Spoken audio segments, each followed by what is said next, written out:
Alright, it is April 17. We're out here in the shop. And today we're working on forage wagons. So we have 3 forage wagons. This is one of our New Holland wagons. This one here I've really been ripping into because we've had a lot of issues with it. And I'd like to get it fixed up. We would really like to at some point buy some new forage wagons, but I've looked at the couple major models of wagons that they still make, and the one I like the best is the Myers. We live in Canada right now though, and the Myers are made in the States, so there's currently a tariff on them, so that's why we aren't buying a new one right now, because I don't want to pay the tariff. I looked at a Dion that is Canadian, and I wasn't really confident in them yet. They still have plywood floors in them, and they are not a whole lot cheaper than a Meyer. They have a little narrower cross conveyor on them, so I believe that the Meyer is the better wagon from what I've seen in my research and what I've compared. So that's what we're going to go with someday. But for now, we have to get these fixed up. So this wagon here is the worst one out of the two. The cross conveyor's been rotting a little bit. What didn't help is the gearbox had issues with it. I can show you what that looks like. It's in the shop right now on the bench. It had metal filings in it when I took it apart, and it had ran out of oil. So we have a new gearbox for it that I'm going to put on, and then I have a fabrication shop that's going to make all new panels for the underside of this wagon. So hopefully between those two, it'll get running good again. But yeah, this wagon's 39 years old. So at some point they do have a lifespan. And just for the amount of feed we move, it would be nice to have something a little newer and in a little better shape. So this is the gearbox. It's a worm gear gearbox, and you can see how the gears have been grinding. The inside of this casing here, it'll focus. It's just full of metal and brass. So I have a new gearbox that we're going to put on, but that is what we got going on here. There, we got the chain out and the first bit of the floor. I gotta take this to the fabrication shop I've been talking to, just so they can measure it up a little bit and get a rough size. So doesn't look as bad in here as I thought, but there is quite a bit of rot underneath if you see all the light coming in. So we will have to work with that too. But we're going to try our best to see what we can all get fixed up in here. Alright, so I have a little bit of time yet this afternoon to keep digging into this thing. So I took that plate off and I brought it away to this fabrication shop, and the guy and I talked over it. He wasn't fully sure what I meant by all the dimensions I sent him, but once we were there and I explained everything, he understood it. So he knows what we need. I am gonna probably continue to take some stuff off this afternoon, keep looking into stuff, because this middle piece here actually looks all right, but I do notice that it slopes down, and that end over there, there's going to be some rot as well. The other thing is that I noticed is that this floor plate here looks pretty good. It has a couple of small holes in it, but it's actually this big front side piece that is really rotting away.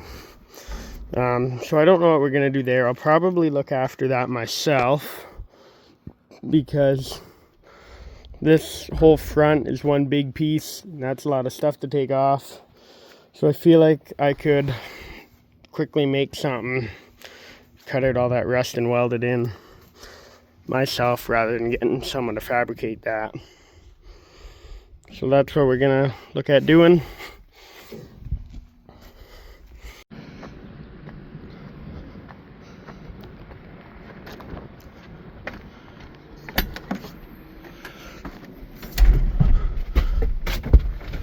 All right.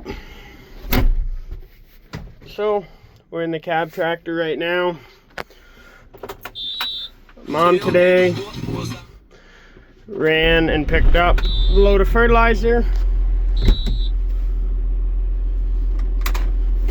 So yeah, Mom today ran and picked up a load of fertilizer while I was working on the forage wagon, and then I had to drive my sister to the airport, or my sister and her husband.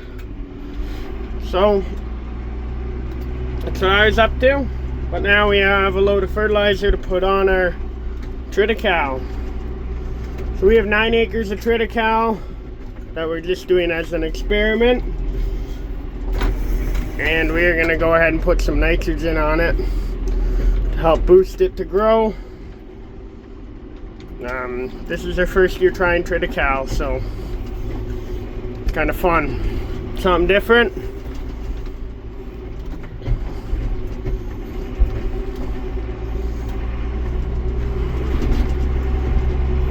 But just in that field up there. So yeah, this is what we're putting on. And this is our triticale.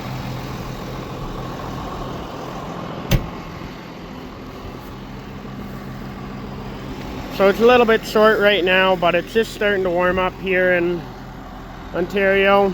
So this and a little bit of nitrogen should give it the boost it needs. So looks like County Ag got all their spreaders painted again over the winter. You can kind of see the overspray, PTO shaft. It's kind of funny, but yeah. So we're gonna engage the drive wheel.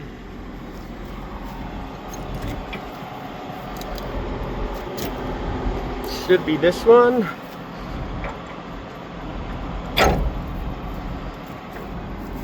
Should drop down unless it's still chained. Answer is it's still chained up. I'm gonna need 2 hands. There you go. So that is a good idea to have that little safety pin on there.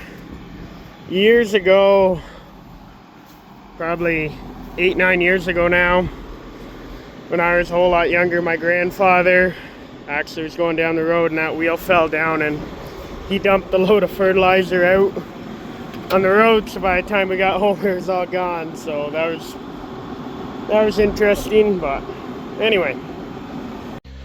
Alright, so we ran into an issue with the spreader. See, they got painted, and I guess they've been sitting all winter, and now the shaft won't slide up and down. So someone's coming from County Ag, and I guess they're gonna help us fix it, so that's nice. All right, we are rolling now. Everything is working. So we had the spreader unhooked and just the PTO hooked up to the tractor at one point, trying to pull it loose, but we were just dragging the spreader ahead. So what they ended up doing is they had like a 1-ton diesel pickup, then they hooked it up with a chain and a hitch pin. Just gave it a really good tug. They weren't too worried about it breaking, so it's good. But yeah, hopefully with this bit of nitrogen we're putting on, all of this will just green right up.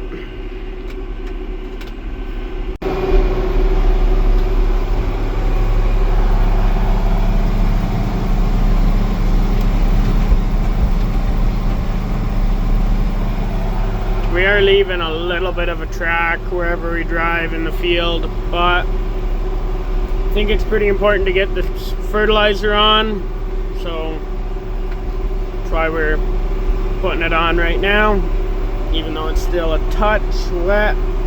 It's supposed to get more rain tomorrow too, so